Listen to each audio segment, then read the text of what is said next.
হাজার বছর আগে যখন বাংলা ছিল জ্ঞান ও সাধনার কেন্দ্রবিন্দু, তখন এই মাটিতে জন্মেছিলেন এমন এক মহামানব যার আলোয় আলো তিব্বতের হিমালয় ছড়িয়ে সারা বিশ্ব ছড়িয়ে পড়েছিল।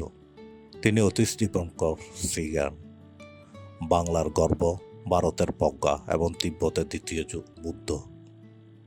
আজ আমরা জানব বিক্রমপুরের রাজপুত্র থেকে বিশ্ববরেণ্য বৌদ্ধ পণ্ডিত হওয়ার সে রোমাঞ্চকর জীবন কাহিনী।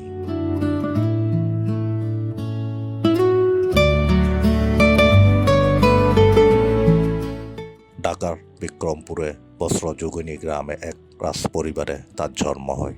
তার বাবার নাম ছিল রাজা কল্যাণশ্রী এবং মায়ের নাম প্রভাবতী দেবী। শৈশবে তার নাম ছিল আদিনাথ চন্দ্রগর্ভ। ছোটবেলা থেকে তিনি ছিলেন প্রখর মেধাবী।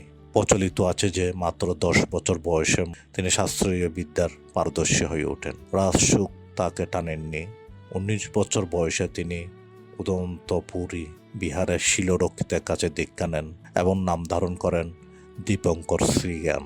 এরপর জ্ঞানের সন্ধানে তিনি পাড়ি জমান সুদূর সুমাত্রা দ্বীপে, বর্তমান ইন্দোনেশিয়ায়।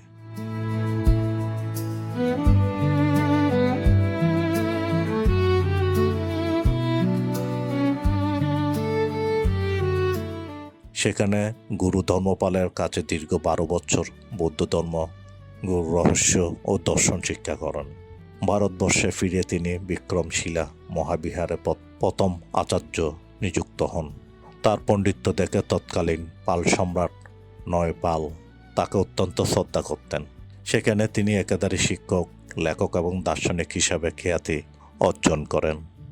তার জ্ঞানের বিশালতার কারণে তাকে অতীশ অর্থাৎ অতিশয় বা শ্রেষ্ঠ উপাধিতে ভূষিত করা হয়।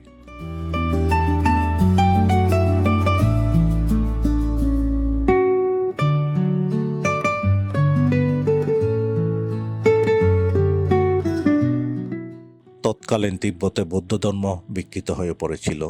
তিব্বতের রাজা লা লামা ইয়েসে বারবার দূত পাঠান অতীশকে নিয়ে যাওয়ার জন্য।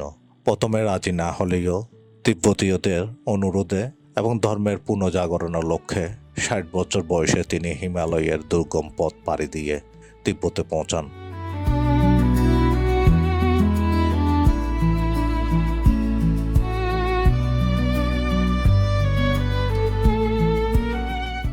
এই যাত্রা ছিল অত্যন্ত বিপদগ্রস্ত। তিব্বতে গিয়ে তিনি বৌদ্ধ ধর্মের আমূল সংস্কার করেন। তিনি সেখানে কাদাম্পা নামক এক নতুন সম্প্রদায়ের ভিত্তি স্থাপন করেন। তিনি সেখানে বহু গ্রন্থ রচনা করেন, যার মধ্যে বোধিপথ প্রদীপ অন্যতম শ্রেষ্ঠ। তিব্বতীয়রা তাকে আজও পরম শ্রদ্ধায় ভগবান বুদ্ধের পরে স্থান দেন। জীবনের শেষ 13 বছর তিনি তিব্বতে কাটান এবং 73 বছর বয়সে সেখানে দেহত্যাগ করেন। অতীশ দীপঙ্কর ছিলেন শান্তির দূত, জ্ঞানের প্রদীপ। তার দেহবিশেষ 1978 সালে চীন থেকে বাংলাদেশে ফিরিয়ে আনা হয়, যা আজ তার জন্মভিটায় সংরক্ষিত। তিনি কেবল বৌদ্ধ নন, বরং সমগ্র বাঙালির গর্ব। তার জীবন আমাদের শেখায় কিভাবে ত্যাগের মাধ্যমে অমরত্ব লাভ করা যায়।